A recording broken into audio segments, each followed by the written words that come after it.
Hi, Megan. Thanks for hopping on with us today. Yes. We are doing another episode of Meet Your Therapist. And so I have Megan Pleshek on today. Megan, do you want to introduce yourself? Yes, yeah. I am Megan Pleshek. I'm a social worker. I'm in supervision with Monique, and I'm a psychotherapist at the couch. I love working with clients of all ages, really. Right now, I'm especially loving my like young adult Mhm. clients, and my teens as well have been super fun. I love that. Is there a certain reason that those are your favorite clients? I feel like those clients are just working through so much as they Hmm. come to terms with like adulthood and, you know, graduating, college, working first job, whatever that looks like, also Yeah. navigating relationships. I Mhm. feel like that's a big time where people start to think about boundaries and what those look like in relationships and also with something like work, which is something I love working with my clients on. And also, I feel like there's a lot of like self-worth stuff happening at that time because people are starting to realize like, okay, some of the stuff that happened to me in my childhood actually like is still impacting me in a way I didn't necessarily think that it Yes. is, or that it would. And so that's something that I love working with clients on. I love that piece. And I also think like such a great space in life to be able to kind of like start out of analyzing and asking questions about certain seasons and what you want in them. And so I can totally see why that population would bring you a lot of like energy and enjoyment. Yeah, so fun. Tell me like what your favorite thing is about your clients. Like what do you love? What do you enjoy? It's really hard to pick because every client is so different. Um, I just love they just show up. Like Yeah. whatever's going on that week, they show up, they bring what they have, and whether that's like, hey, I'm exhausted and I have nothing tonight, and I'm like, that's okay, I have stuff, or whether they're like, oh my gosh, this week has been crazy, so much happened. And they just show up and Mhm. we get to build that relationship. And I feel like that connection is one of my favorite things because it really is so individual and unique with every single client.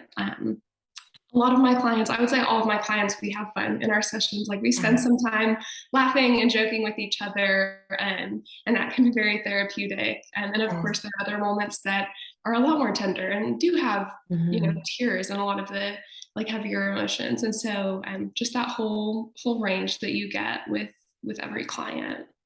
Our average session is what, about 50 minutes. And I think that people, when they first start therapy and have never done therapy before, I think they expect that, like, am I supposed to be crying the whole time? Like, what do I expect from this? And so it's kind of cool to hear you like describe the like ups and downs, even throughout that 50-minute session, or like one session's hard and the next isn't. So Yeah. I appreciate that you can like articulate that because I definitely think that's a misconception of therapy. Yeah, absolutely. And yeah, it's 50-minute sessions. And a lot of the times we'll get to the end of the 50 minutes and our clients will be like, oh, it's already been 50 minutes. Like that felt so fast. And it Yeah. feels fast for me too, because that's how it is when you're just having really good conversation with somebody you really care about. Totally agree. Yeah, it's that relationship piece for us for sure.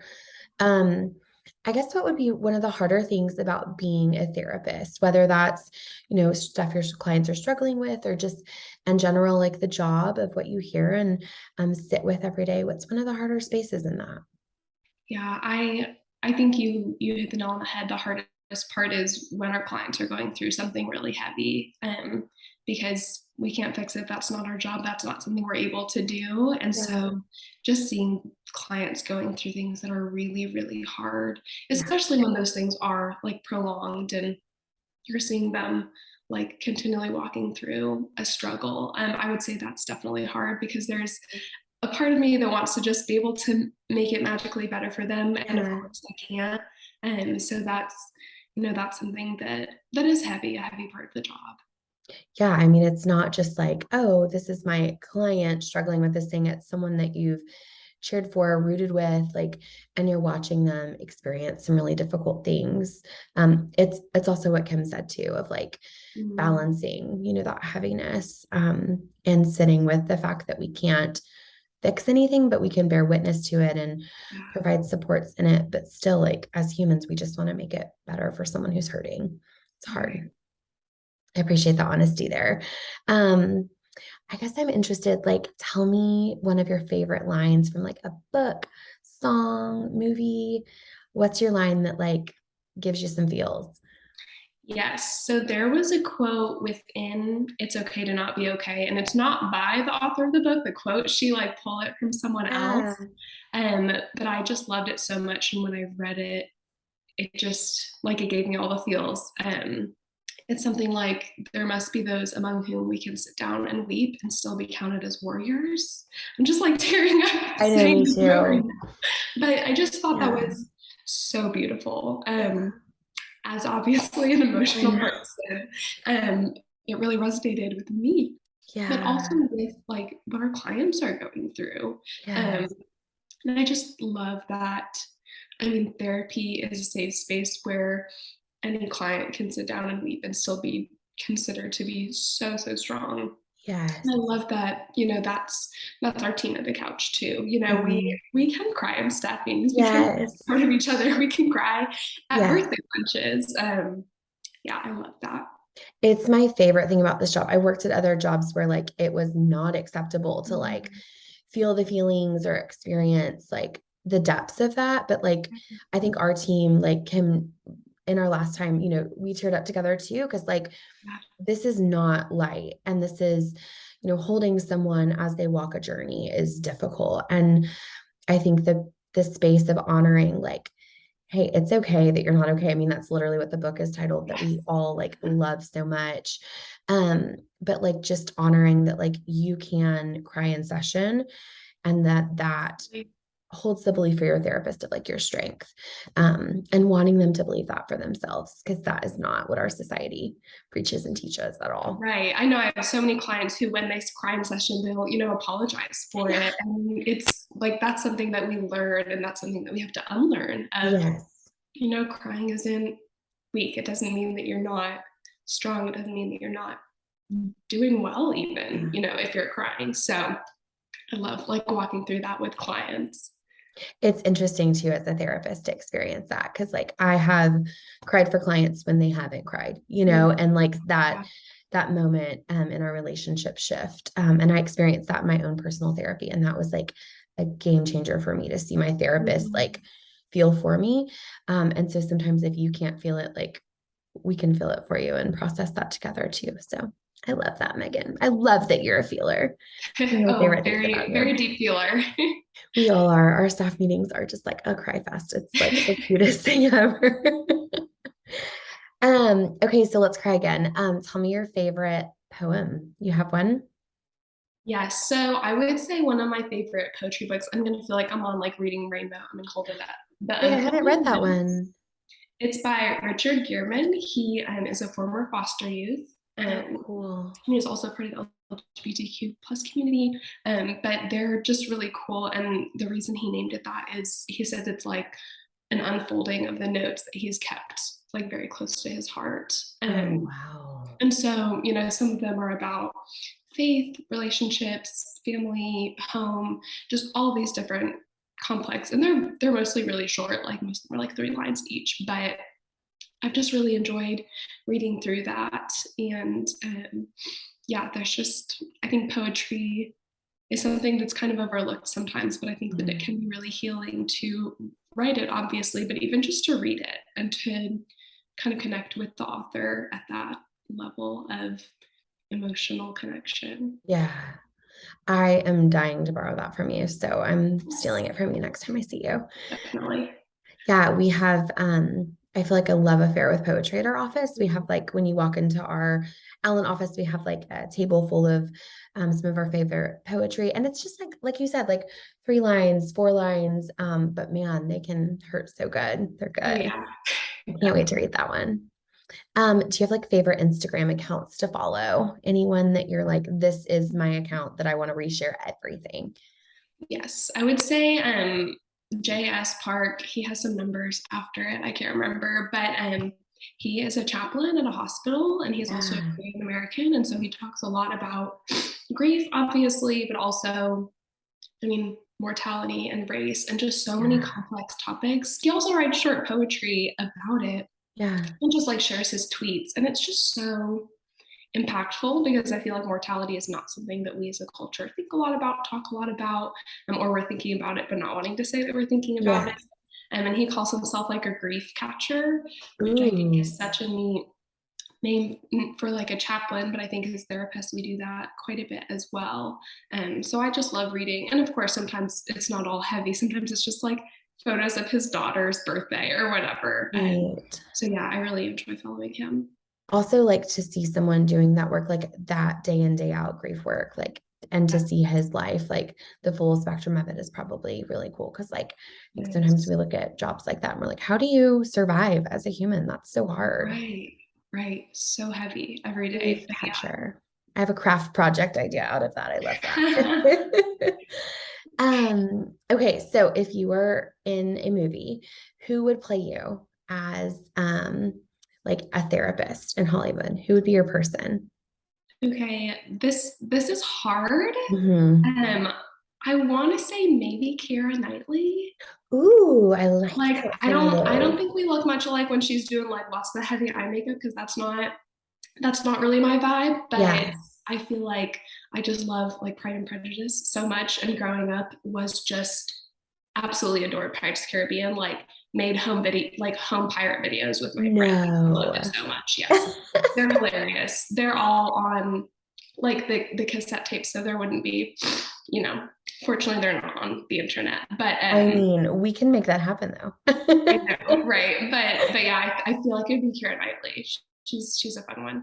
I can totally see that. I love that so much. Okay, so shifting gears a little bit, Yeah. tell me about first, like when you go home, what are the things that you like to do for fun to take care of yourself? Like it's been a good day, you want to keep the good day vibes coming. What's your self-care?